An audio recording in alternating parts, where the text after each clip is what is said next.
Hello, in this tutorial we'll use Cinema 4D Lite to add 3D objects to tracked footage in After Effects and use a MoGraph effector and the fracture object to easily animate 3D text. Here in After Effects we see the footage that has already been tracked of some buildings in New York City. Here's the tracked camera.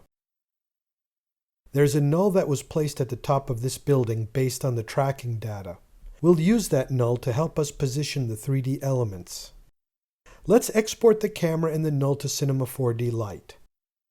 In the File menu, choose Export Maxon Cinema 4D Exporter.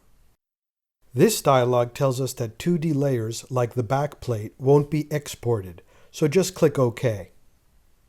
I'll name the file NYC Buildings Export. Now I'll import that Cinema 4D file we just created back into After Effects. There it is.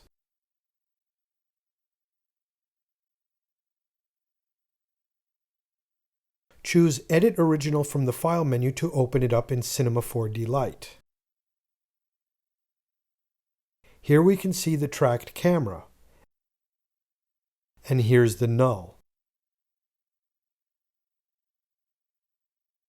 Let's stop looking through the camera.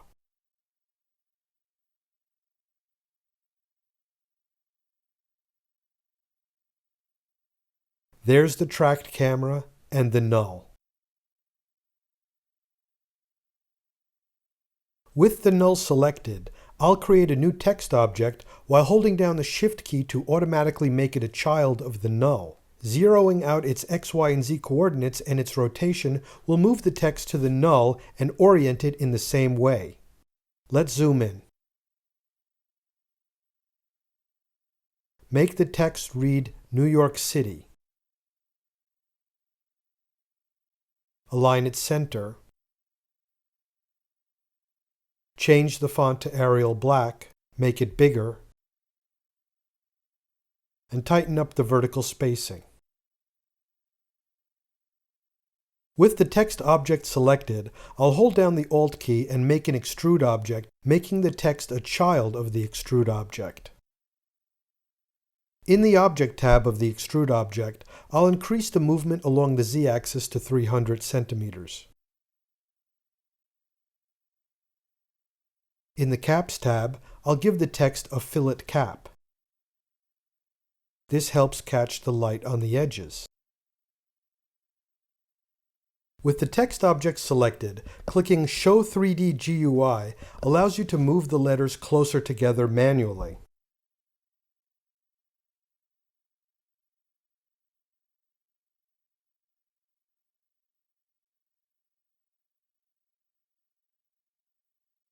Let's look through the camera and move the text higher in the scene.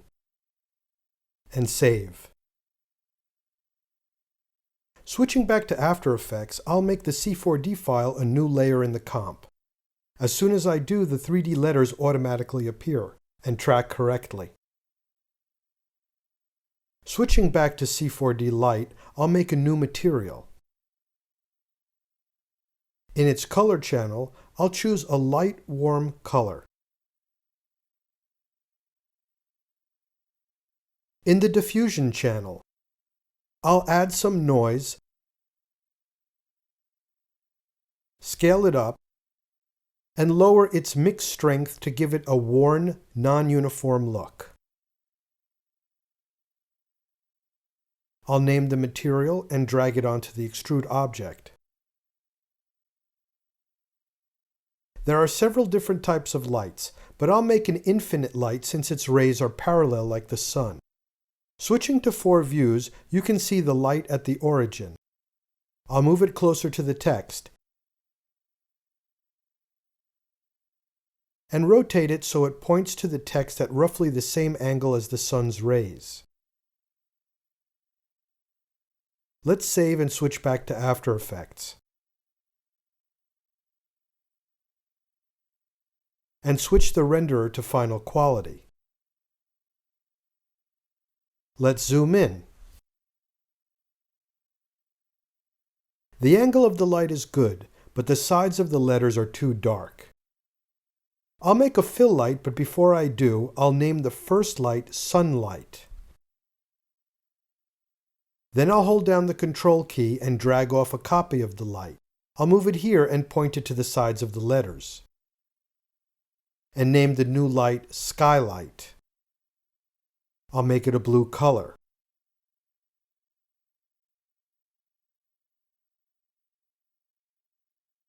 And lower its intensity. Now let's go back to the sunlight and give it ray traced shadows. Then I'll save and switch back to After Effects. That's better, but the bottom is still a little too dark.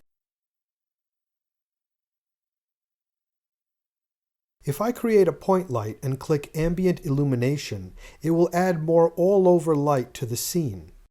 It's too bright, so I'll lower its intensity. Now let's save and switch back to After Effects. That's better. Now let's make some scaffolding. With the track null selected, I'll hold down the Shift key to make a new cube a child of it. The cube's at the origin, so I'll zero out its X, Y, and Z coordinates and its rotation so it pops over to the null.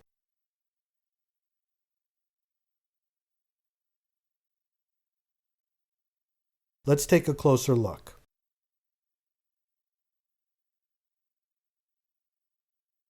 I'll make its Y and Z size 50 centimeters and make it wider manually so that it sits right under the letters.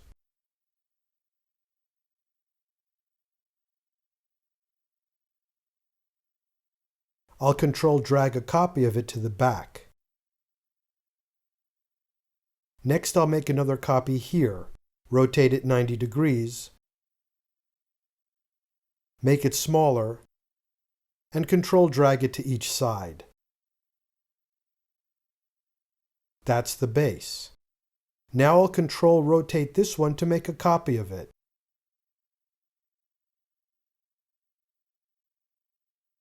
Move it here and make it longer, and Control-drag copies of it to make all the legs.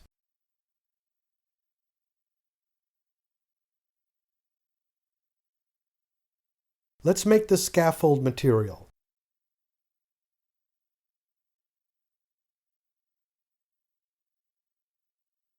I'll choose a dark gray.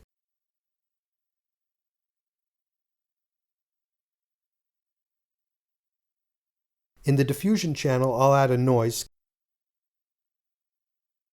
scale it up, and lower its mix strength to give it an uneven look. I'll also lower the specular. I'll make a new null and name it Scaffold. And drag all the scaffold pieces into it to keep things organized. Then I'll drag the scaffold material onto the null. Let's save and go back to After Effects. There's the scaffolding, but we'll have to cover up the bottom with a mat.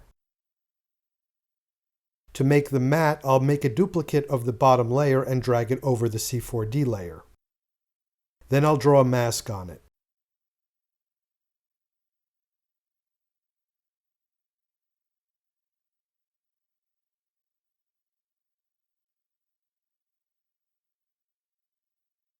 To animate the letters, I'm going to use some MoGraph, namely the fracture object and the plane effector. Simply register your copy of Cinema 4D Lite to add these features to it. With the extrude object selected, hold down the Alt key and in the MoGraph menu, create a new fracture object to make it a parent of the extrude. The fracture object allows you to apply MoGraph effectors to its children. Create and apply a plane effector to it. In its Parameter tab, the plane effector's Y value is 100 centimeters. Let's increase the Y value so that the letters move up completely out of the frame. However, I don't want the effect to happen all at once, but gradually. Let's make the plane effector a child of the track null, and zero out its X, Y, and Z coordinates and rotation. In the Fall Off tab, let's make the fall off linear. Let's move in for a closer look. The fall-off allows the effect to happen gradually between the two yellow planes on either side of the plane effector's linear fall-off. If I increase the distance between the two planes, the fall-off happens slower. I don't want the plane effector to affect all the letters at once, so I'll click on the fracture object. In its Object tab, I'll change the mode from Straight to Explode Segments and Connect. This causes a shading anomaly to appear on the letters, which can be fixed by clicking on the Extrude Object's Fong tag and lowering the Fong angle to 20 degrees. Now the plane effector affects each letter separately. If I rotate the fall-off to -90 degrees, it will affect each line of letters separately.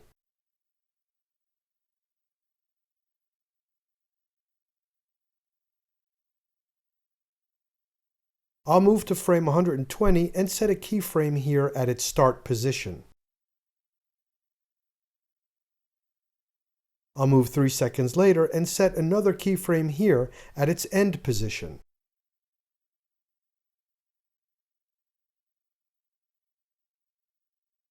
I'd also like the letters to rotate while they fall. So I'll click on the plane effector, and in its parameter tab, I'll activate rotation and set the p-value to -180 degrees. And now the plane effector rotates the letters as they fall. And there you have it. Thanks for watching.